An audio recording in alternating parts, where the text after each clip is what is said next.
وأصحابه أجمعين أما بعد فقد قال الله تبارك وتعالى في القرآن المجيد والفرقان الحميد أعوذ بالله من الشيطان الرجيم بسم الله الرحمن الرحيم لقد من الله على المؤمنين إذ بعث فيهم رسولا منهم يتلو عليهم آياته ويزكيهم ويعلمهم الكتاب والحكمة وإن كانوا من قبل لفي ضلال مبين صدق الله العظيم. عزیزان گرامی، آپ کی خدمت میں سے پہلے بتا چکا ہوں اور قرآن مجید کا جو نزول ہوا 2 مرحلوں میں، ایک تو لوح محفوظ سے بیت العزت تک ایک ہی مرتبہ میں پورا قرآن پاک منتقل کیا گیا، جو قدر والی رات میں یہ فیصلہ ہوا اِنَّا أَنزَلْنَاهُ فِي لَيْلَةِ الْقَدْرِ کی روشنی میں گفتگو کر چکا ہوں میں. پھر اس مقام سے جس کو بیت العزت کہا گیا ہے، جو ہماری اس کائنات کے اختتام پر ہے، وہاں سے حضرت جبرائیل امین حسب ضرورت 23 سال کی مدت تک اللہ کے رسول صلی اللہ علیہ وسلم تک کلام پاک پہنچاتے رہے.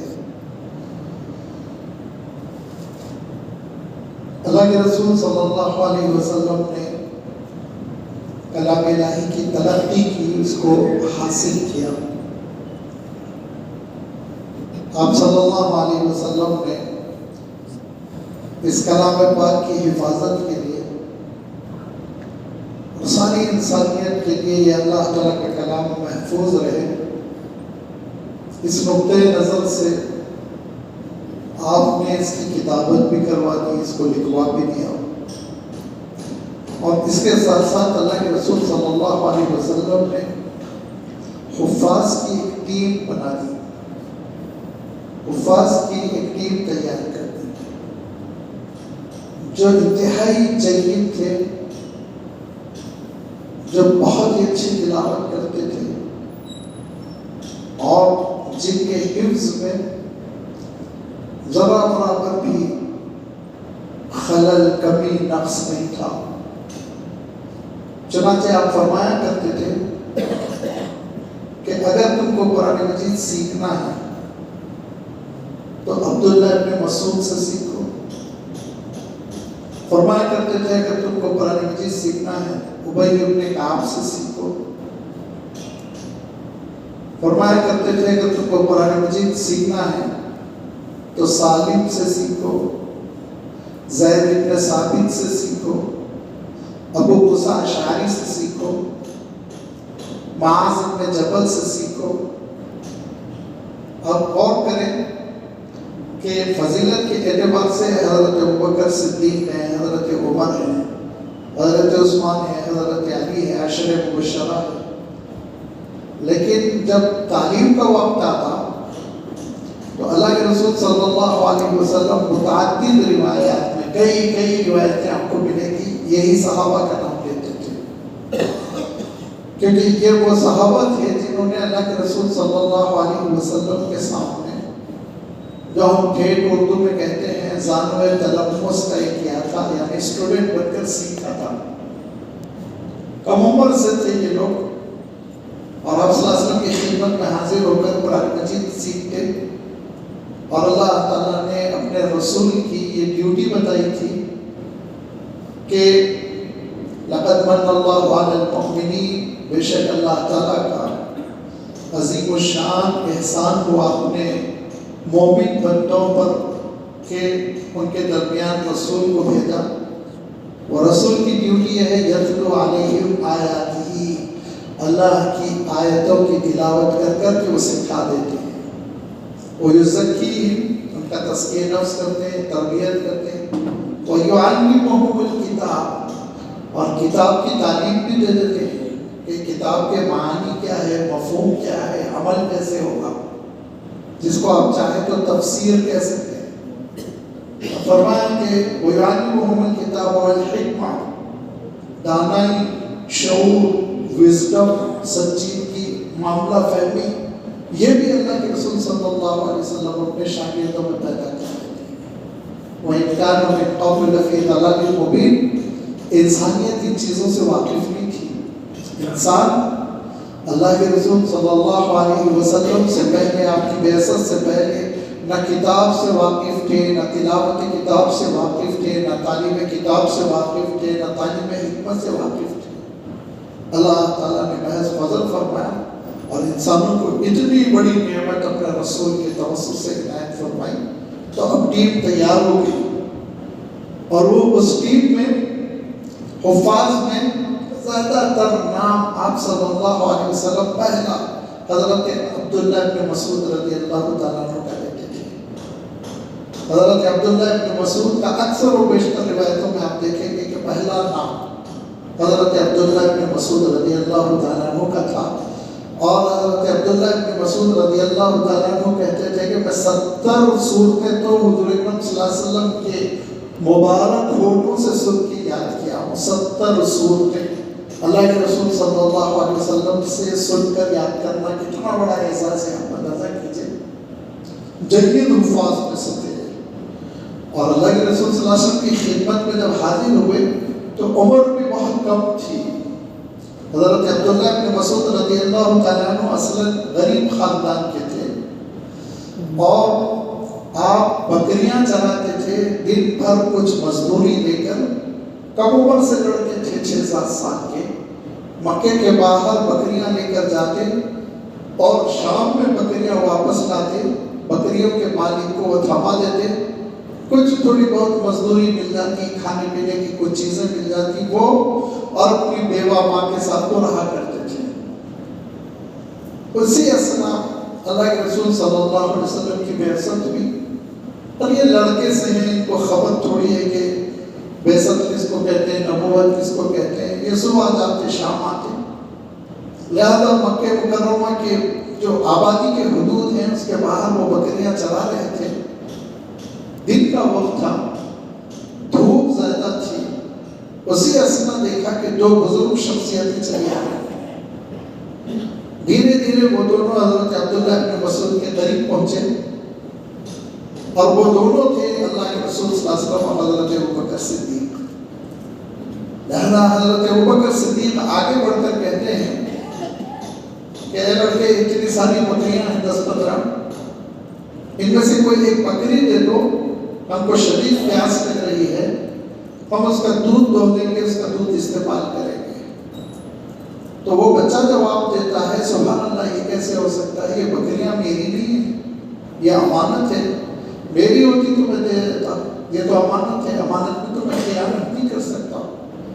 اللہ کے رسول صلی اللہ علیہ وسلم آگے بڑھے اور ان کے سر پر ہاتھ رکھ کے کہا کہ تم بڑے دیانتدار بچے ہو، ایک کام کرو۔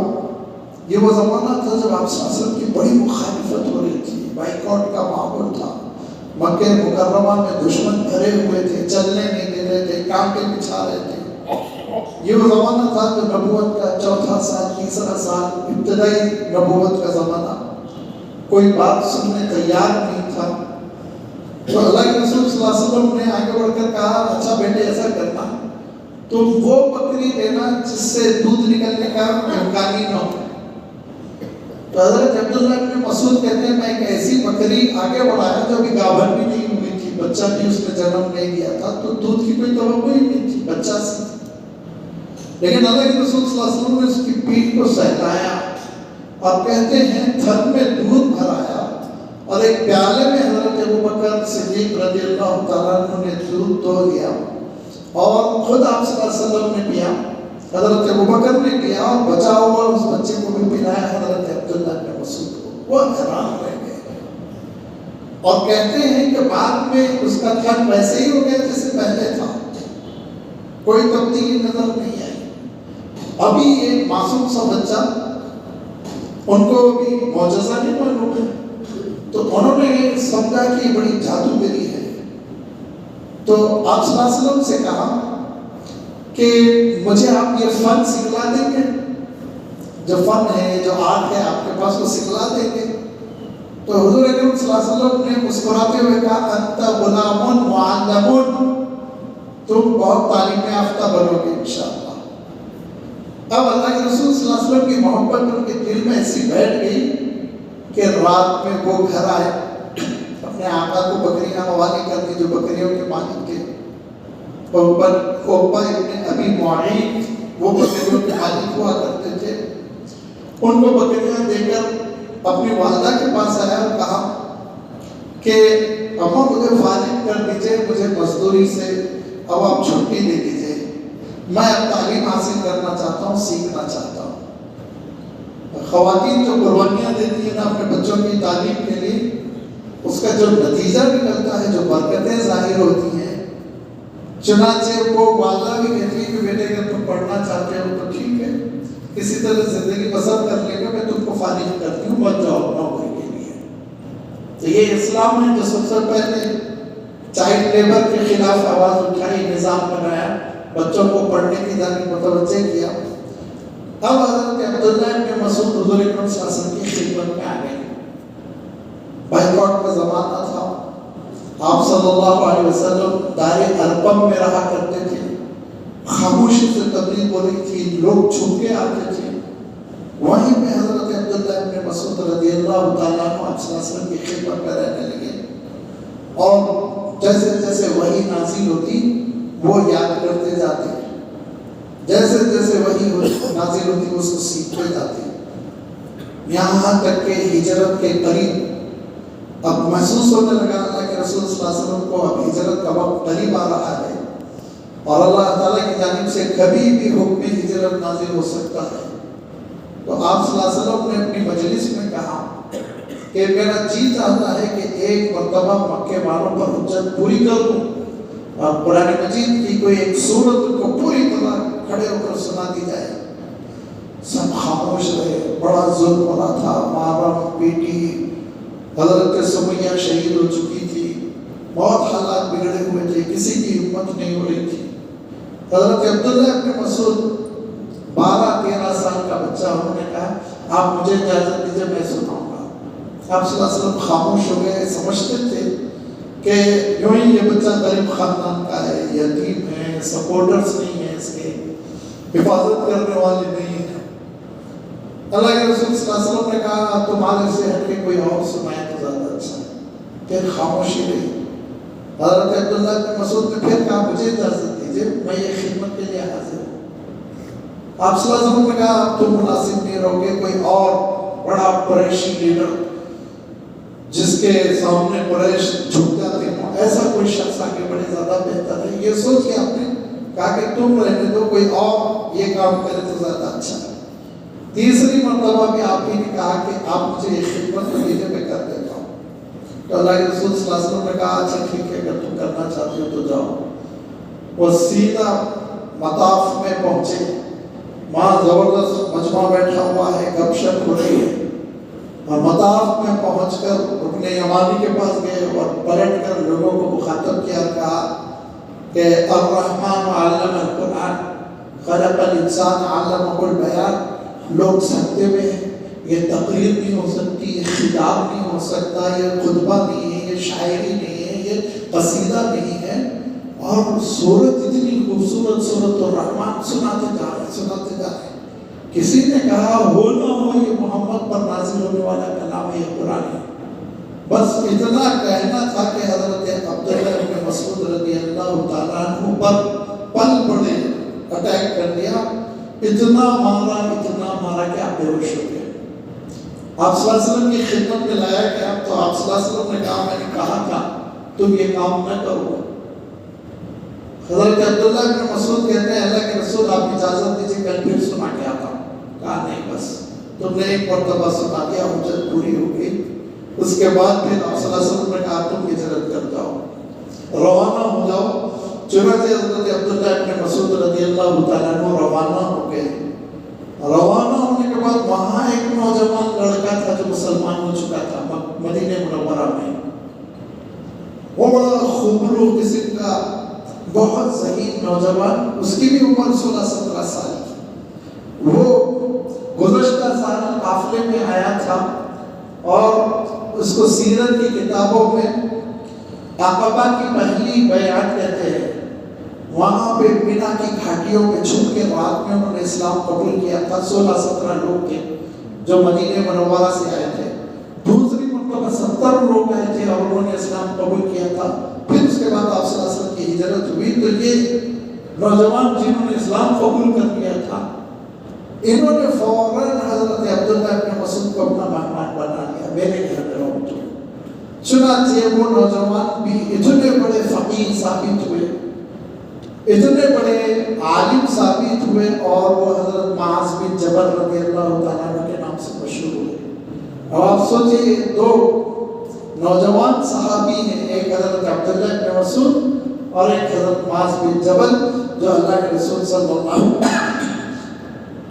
اللہ کے رسول صلی اللہ علیہ وسلم کی آمد کا انتظار کر رہے تھے. ہجرت ہوئی, اللہ کے رسول تشریف لائے, تو اللہ کے رسول صلی اللہ علیہ وسلم نے کہا تم دونوں بھائی بھائی ہو, تم دونوں بھائی بھائی ہو, ایک ہی ساتھ رہنا اور ایک ہی ساتھ پڑھنا.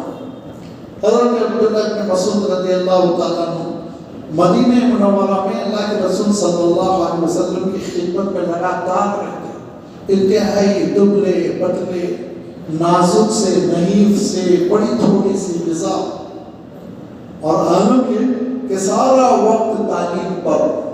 اللہ کے رسول صلی اللہ علیہ وسلم سے قرآن مجید سیکھتے رہے, قرآن مجید سیکھتے رہے, تلاوت سیکھی, قرات سیکھی, تفسیر سیکھ لی, معنوں پر تدبر کرنا سیکھ لیا, اور پھر اس کے بعد سے آپ صلی اللہ علیہ وسلم کی ایسی خدمت کہ مسواک کا انتظام کرنا, وضو کے پانی کا انتظام کرنا, ساری جو نجی پرسنل قسم کی مصروفیات ہوتی ہے وہ سب حضرت عبداللہ ابن مسعود کے ذمہ. ایک قافلہ آیا مدینہ منورہ, وہ قافلے کے لوگ کہتے ہیں ہم تو سمجھتے ہیں ان کے بیٹے ہیں, اس قدر لگے رہتے تھے آپ صلی اللہ علیہ وسلم کے ساتھ کہ لوگوں نے سمجھا کہ آپ فرزند ہیں.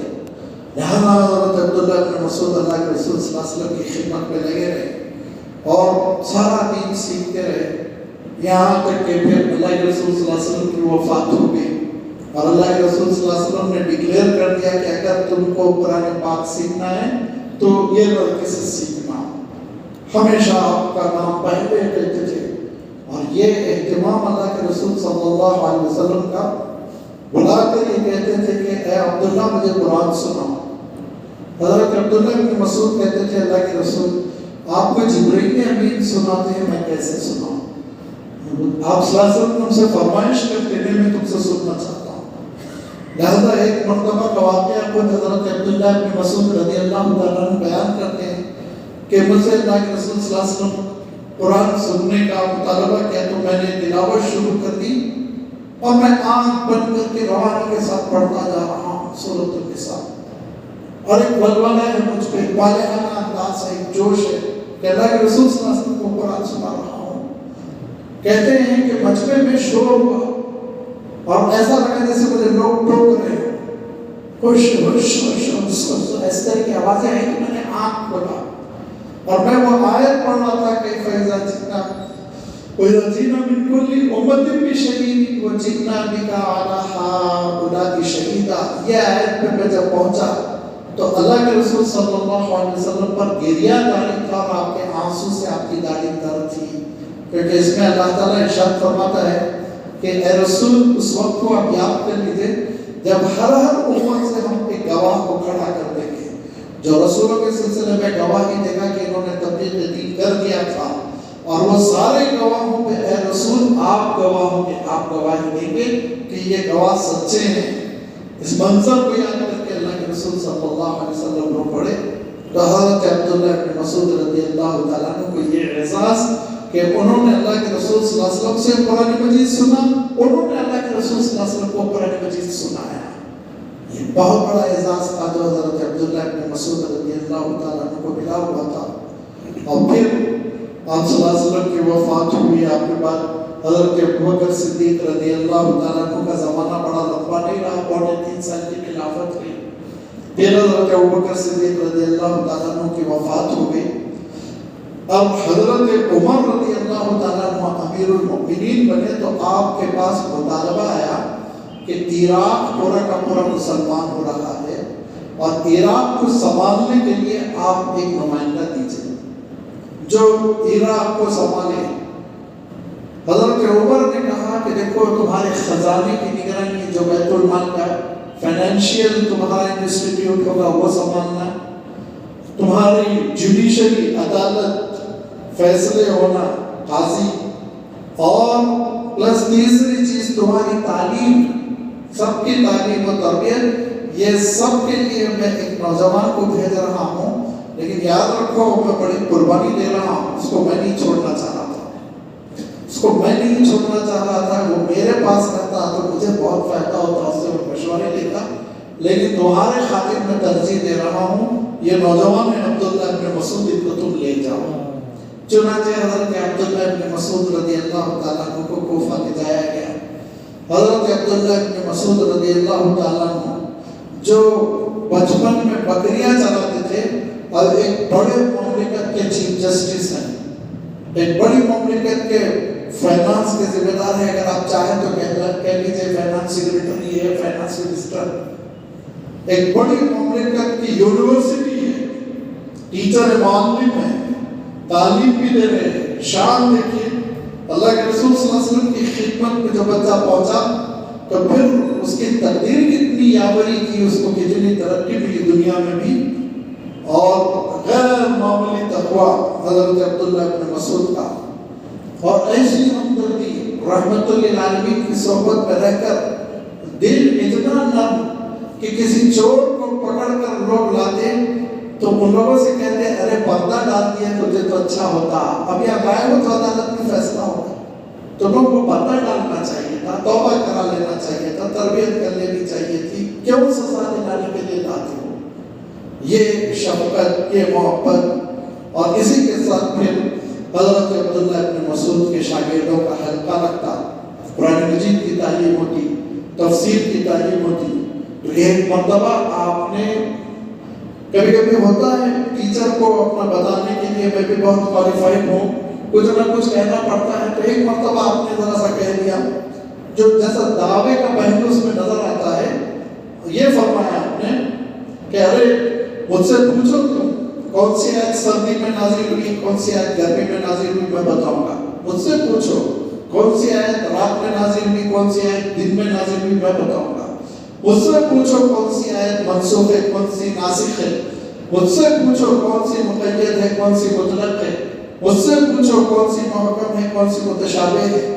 یہ آپ نے ایک جملہ کہہ دیا، اور اس جملے کو پکڑ کر ایک صاحب گئے اور حضرت عمر رضی اللہ تعالیٰ عنہ کی خدمت میں جا کر انہوں نے کہا کہ ایک صاحب تو یہ کہتے ہیں کہ قرآن مجید کا جو مقام، جو سوال جیسا پوچھنا ہو پوچھو، یہ کہتے ہیں۔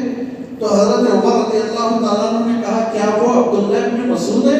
کہا ہاں، کہا ان کو حق ہے، ان کو حق ہے، وہ ہیں ایسے، وہ سائے کی طرح لگے رہے اللہ کے رسول صلی اللہ علیہ وسلم کی خدمت میں، اور ان کو یہ دعویٰ کرنے کا حق ہے، کہا حضرت عمر رضی اللہ تعالیٰ عنہ نے۔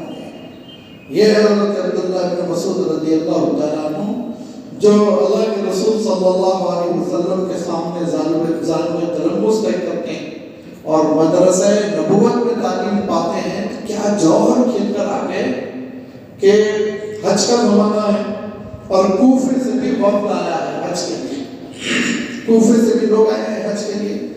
حضرت عمر مدینہ منورہ سے گئے ہیں نگرانی کرنے کے لیے کہ امور حج صحیح ہو رہے ہیں کہ نہیں ہو رہے ہیں۔ بہت حضرت عمر تو ہر چیز کی خبر رکھتے تھے، تو دیکھا بڑے خیمے لگے ہوئے ہیں اچھے سے مہذب قسم کے، رات کا اندھیرا ہے، خیموں میں کچھ دیا وغیرہ چل رہا ہے، لوگ بیٹھے ہوئے، تو کہا یہ ٹینٹس، یہ خیمے کہاں کے ہیں؟ کہا یہ اہل عراق کے ہیں، یہ اہل عراق کے ہیں، عراق والے آئے ہوئے ہیں، یہ ان کے خیمے ہیں۔ ایک ایک ملک کے خیمے ہوا کرتے تھے اس زمانے میں۔ حضرت عمر رضی اللہ تعالیٰ عنہ نے کہا عراق والے خیریت سے ہیں، تم لوگ قرآن مجید پڑھتے ہو کہ نہیں پڑھتے ہو؟ تو آواز آئی نہیں پڑھتے ہیں الحمدللہ، بہت اہتمام ہے ہمارے پاس، تلاوت ہوتی ہے، سیکھتے ہیں، تعلیم چل رہی ہے۔ تو کہا میں امتحان لوں؟ کہا لیجیے امتحان۔ خیمے کے باہر حضرت عمر کھڑے ہوئے سوال کرتے ہیں کہ ایو آیت اجمع فی القرآن الکریم، قرآن کی جامع ترین آیتوں میں سے کون سی ہے؟ خیمے میں سے آواز آتی ہے کہ لیس البر ان تولوا وجوهكم قبل المشرق والمغرب ولكن البر من آمن الى آخر الآیہ. حضرت عمر نے کہا جواب تو صحیح ہے. پھر آپ نے پوچھا ایو آیت ارجا فی القرآن الکریم، قرآن کریم کی وہ آیت بتاؤ جس سے امیدیں بنتی ہوں، جس سے مایوسی ختم ہوتی ہو. اندر سے آواز آئی قل لعبادی الذین اسرفوا علی انفسہم لا تقنطوا من رحمت اللہ. لوگوں سے کہہ دیجئے رسول جنہوں نے گناہ کر کر کے اپنی جانوں پر ظلم کیے کبھی اللہ کی رحمت سے مایوس نہ ہونا. توبہ کے دروازے کھلے ہوئے ہیں، وہ بہت معاف کرنے والا ہے. بات تو بہت صحیح ہے. پھر فرمایا ایو آیت اشمل فی کتاب اللہ، قرآن مجید کی وہ آیت بتاؤ جو احکام کو بہت شامل ہے، اس میں بڑے احکام نکلتے ہیں. اندر سے آواز آئی ان اللہ یأمر بالعدل والإحسان وإیتاء ذی القربى وینہی عن الفحشاء والمنکر. جب یہ تیسرا سوال بھی صحیح جواب ملا تو حضرت عمر نے کہا مجھے لگتا ہے خیمے کے اندر عبداللہ ابن مسعود ہے. لوگوں نے کہا جی ہاں ہے، وہی تو جواب دے رہے ہیں. فہم قرآن اتنا کامل تھا کہ صحابہ میں مشہور تھا کہ یہ بالکل پرفیکٹ ہے. یہ واقعہ یہ بتاتا ہے کہ حضرت عمر بھی اعتماد تھا کہ اگر جواب صحیح ہوگا تو عبداللہ ابن مسعود ہی کی جانب سے ہوگا. یہ حضرت عبداللہ ابن مسعود جن کے سینکڑوں شاگرد ہوئے، سینکڑوں شاگرد انہوں نے تیار کیے. انہی کے شاگردوں کے شاگرد امام ابو حنیفہ رحمۃ اللہ علیہ بھی ہے. وہی سلسلہ ہے کوفے میں جہاں پھر حضرت ابو حنیفہ رحمۃ اللہ علیہ پیدا ہوئے. آپ نے بھی تعلیم حاصل کی. اکابر تابعین ہیں جو حضرت عبداللہ ابن مسعود رضی اللہ تعالیٰ عنہ سے تعلیم حاصل کرتے تھے. اور کوفے میں آپ 10 سال قاضی کی حیثیت سے اور بیت المال کے محتمل کی حیثیت سے، معلم کی حیثیت سے 10 سال آپ رہے. اچانک حضرت عثمان رضی اللہ تعالیٰ عنہ کا زمانہ تھا. کچھ لوگ آئے اور انہوں نے کہا کہ جو ہمارے پاس گورنر بن کر آئے ہیں ولید ابن عقبہ، اس کے بارے میں شبہ ہے کہ رات میں وہ نشہ کرتا ہے. تو حضرت عبداللہ ابن مسعود رضی اللہ تعالیٰ عنہ نے فرمایا کہ جو بات پوشیدہ ہے اس کو پوشیدہ رہنے دو، اس کو بیان نہیں کیا کرو، جو ثبوت ہے وہ لے کر آؤ. بس اتنا کہا. اتنا معقول جواب ہے اور اتنا فقیہانہ جواب ہے، لیکن یہ اس کو اچھا نہیں لگا. اس نے حضرت عبداللہ ابن مسعود کی مخالفتیں شروع کر دی. 3 مہینے تک اس نے جو بیت المال سے آپ کا معاوضہ اکرامی آتا تھا وہ رکوا دیا. کوئی عرض نہیں، اب خاموشی سے اپنا کام کرتے رہے. اس کے بعد اس نے معزول کرنے کی کوشش کی تو حضرت عبداللہ ابن مسعود رضی اللہ تعالیٰ عنہ روانہ ہوئے کوفے سے مدینہ منورہ کی جانب. چھوٹے سے قافلے کے ساتھ جا رہے ہیں. 2-3 لوگ یہ ہیں. حضرت عبداللہ ابن مسعود صحرا سے گزر رہے ہیں. ربضہ نامی مقام پر صحرا میں راستے میں ایک پردے میں لپٹی ہوئی خاتون بیٹھی ہوئی ہے. بیچ صحرا میں پردہ چادر لپٹے ہوئے خاتون بیٹھی ہوئی ہے. اور وہ خاتون کہتی ہے بھائی ذرا رکو، بھائی ذرا رکو. یہ لوگ تینوں چاروں رک گئے، اونٹوں سے اتر پڑے. کہا کیا مسئلہ ہے؟ کہا ایک صحابی رسول ہے، ان کی نماز جنازہ پڑھانی ہے. کہا اس صحرا میں صحابی رسول، یہاں کون صحابی رسول ہے؟ وہ خاتون کہنے لگے ابو ذر غفاری، وہ نزا کے عالم میں ہیں، ان کا تجہیز و تکفین کر دیجئے، میرے ساتھ کوئی نہیں، میں کہہ دیا. تو حضرت عبداللہ بن مسعود نے کہا کہ وہ ابو ذر، مجھے وہ دن یاد ہے جب غزوہ تبوک میں ہم لوگ تھے اور لوگوں نے آپ صلی اللہ علیہ وسلم کو اطلاع دی کہ اللہ کے رسول دور سے ایسا لگ رہا ہے صحرا میں جیسے کوئی آ رہا ہے، دور سے 2-3 کلومیٹر دور کوئی شخص جیسے آ رہا ہے. تو اللہ کے رسول صلی اللہ علیہ وسلم نے کہا کن ابا ذر فإنک تعیش وحیدا وتموت وحیدا. یہ ضرور ابو ذر ہوں گے جو جیئیں گے بھی اکیلے، وفات بھی پائیں گے اکیلے. کیونکہ حضرت ابو ذر رضی اللہ تعالیٰ عنہ کا اجتہاد یہ تھا، آپ کی رائے یہ تھی کہ رات میں کھانا کھا لینے کے بعد اس کو ناشتے کے لیے اٹھا کے نہیں رکھنا، خیرات کر دینا. اور آپ کی رائے بیس لیس نہیں تھی، بیس لیس نہیں تھی. وہ صحابی رسول ہیں بہت بڑے. آپ کی رائے کی جو بنیاد تھی وہ قرآن مجید کا یہ حکم یسألونک ماذا ينفقون قل العفو، جو بچ جائے راہ خدا میں خیرات کر دو. صحابہ سے یہ خدمت لی گئی. یاد رکھیے ہم لوگ 2.5% والے ہیں جس میں ڈنڈی مارتے ہیں. ہم ہمارے مال پر 1 سال گزرنے کے بعد 2.5% زکوٰۃ دینے میں ڈنڈی مارنے کی کوشش کرتے ہیں، ہیلے بہانے تلاش کرتے ہیں. اور وہ صحابہ کا عالم یہ تھا کہ کھانے کے بعد جو بچتا تھا وہ سب اسلام کے لیے دیتے تھے. تبھی تو آپ دیکھیں گے کہ 23 سال میں دنیا کا پورا میپ بدل گیا. صحابہ نے نقشہ بدل گیا. کس وجہ سے؟ کہ ان کی قربانیاں تھیں اعلیٰ درجے کی. اس آیت کی بنیاد پر ٹھیک ہے حضرت عثمان رضی اللہ تعالیٰ عنہ نے اسے یہ کہا کہ دیکھو بھائی، اگر پیسے بچا کر رکھنے کی گنجائش نہ ہوتی تو زکوٰۃ کی فرض نہ ہوتی. زکوٰۃ کے معنی یہ ہے نا کہ مال کی ایک مقدار ہو، 7.5 تولے سونا ہو، اس پر سال گزرے تب جا کے آپ کو 2.5% دینا ہے. تو اللہ کا یہ حکم بتاتا ہے کہ کوئی اگر اٹھا کر رکھتا ہے تو اس کی مرضی. حضرت ابو ذر نے کہا میں نے اللہ کے رسول صلی اللہ علیہ وسلم کو کبھی نہیں دیکھا کہ پیسے اٹھا کر رکھتے تھے، جمع کرتے تھے، یہ میں نے نہیں دیکھا. میں مخالفت کروں گا، لڑوں گا، اس کو کیس اٹھاتا رہوں گا، یہ ایشو اٹھاتا رہوں گا.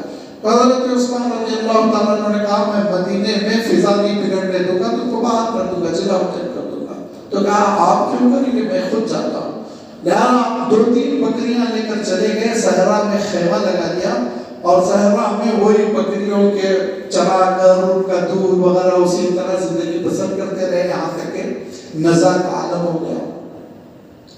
اب جب وقت فرقت آ گیا تو اہلیہ محترمہ رونے لگی اور وہ بھی اللہ کی بندگی دیکھیے شوہر کا ساتھ دیتے ہوئے صحرا میں جھوپڑی میں چلی گئی.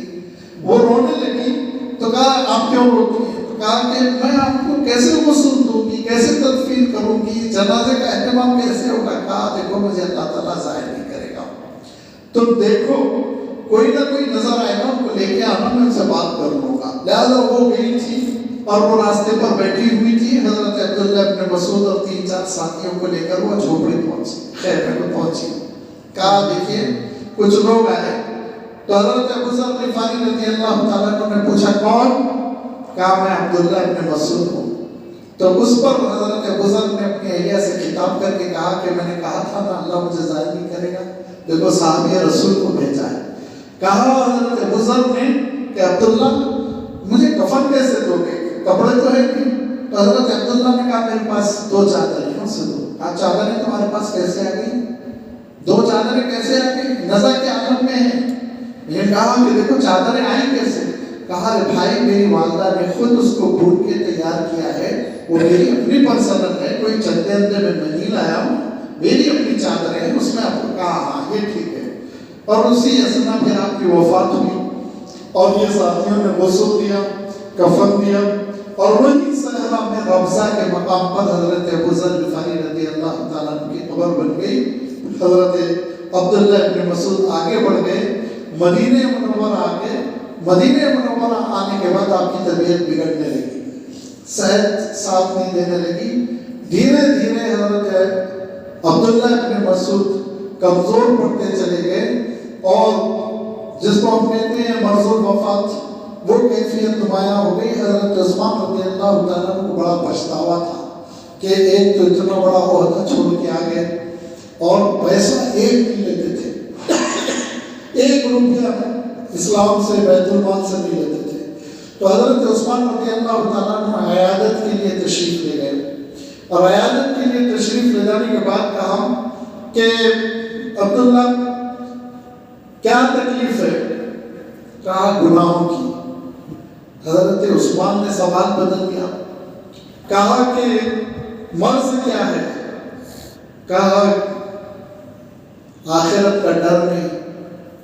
کہا نہیں طبیب کی ضرورت ہے. ارے طبیب نے بیمار کیا. ہر جواب حضرت عبداللہ ابن مسعود ایسا تھا، طبیب کی ضرورت ہے. کہا ارے طبیب نے بیمار کیا. آگے مستقبل کے بارے میں کیا خیال ہے؟ کہا اللہ کا علم زیادہ حامی. کہا ارے بھائی میں یہ پوچھنا چاہتا ہوں تمہاری بیٹیاں ہیں ان کے سلسلے میں کچھ تم نے رکھا؟ زبردست میں نے ان کے لیے انویسٹ کر دیا. کیا انویسٹ کیا؟ اپنی بیٹی. کثیر الحیات تھے، 5 یا 6 صاحبزادیاں تھیں. کام کے لیے کیا انتظام کیا تم نے؟ کہا میں نے اپنی ہر بچی کو سورۃ الواقعہ یاد دلا دیا اور ان سے کہہ دیا ہے کہ ہر روز وہ ایک مرتبہ سورۃ الواقعہ پڑھ لیں، کیونکہ میں نے اللہ کے رسول صلی اللہ علیہ وسلم سے سنا تھا جو ہر روز سورۃ الواقعہ پڑھتا ہے اس کو کبھی فقر فاقہ نہیں آتا. حضرت عثمان نے فرمایا کہ بھائی میں چاہتا ہوں تم کو بیت المال سے کچھ دوں. کہا میں آپ کی مدد کا محتاج نہیں، مجھے پیسوں کی کوئی ضرورت نہیں، بس میرے لیے آپ دعا کرتے رہیے. اور حضرت عبداللہ بن مسعود کی وفات ہو گئی دوسرے دن.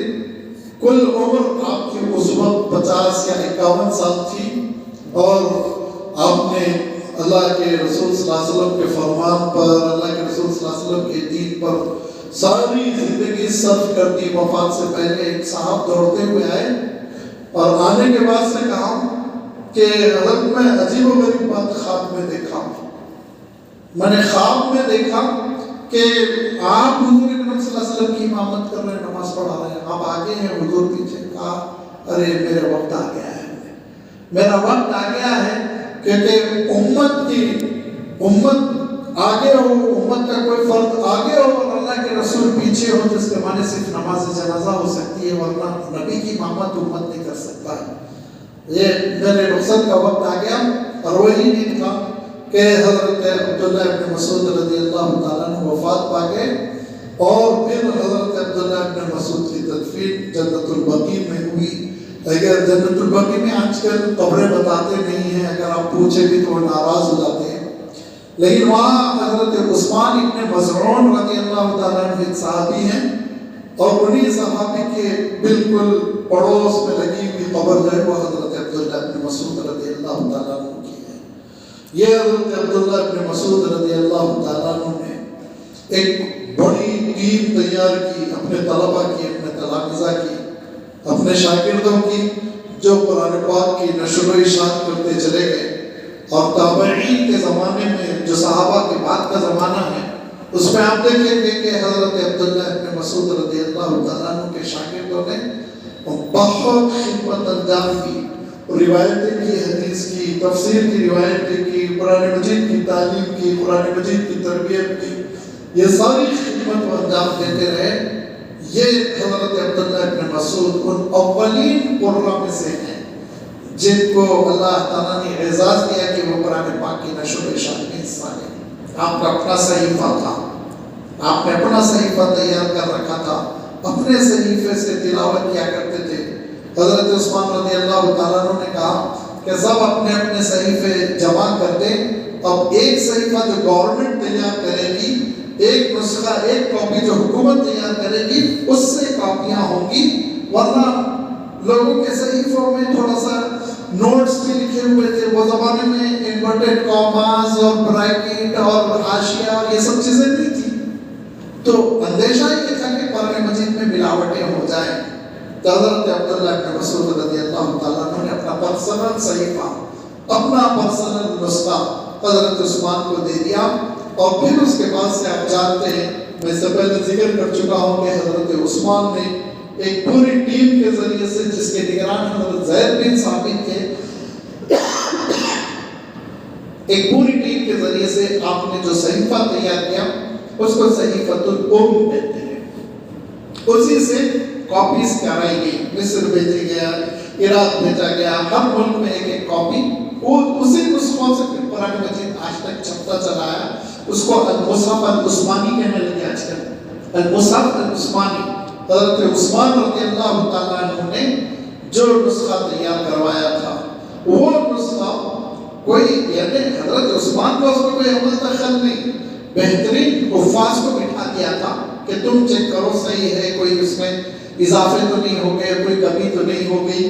لہذا وہ صحیفہ ہوا، پھر حضرت عثمان رضی اللہ تعالیٰ عنہ کے پاس رہا. وہ پھر آپ کی شہادت کے بعد بیت المال میں جمع ہوا، اس کی کاپیز ہوتی چلی گئی. وہ ایک دوسرا ٹاپک ہے. میں تو عرض کر رہا تھا کہ اللہ کے رسول صلی اللہ علیہ وسلم کے مدرسے میں جن لوگوں نے تعلیم حاصل کی، مدرسے نبوت میں، ان میں اولین مقام حضرت عبداللہ ابن مسعود رضی اللہ تعالیٰ عنہ کا تھا. اور حضرت عبداللہ ابن مسعود رضی اللہ تعالیٰ عنہ کا جو احسان ہے اس پوری امت پر اس احسان کا بدلہ کم سے کم حضرت عبداللہ بن مسعود کی سیرت تو پڑھے.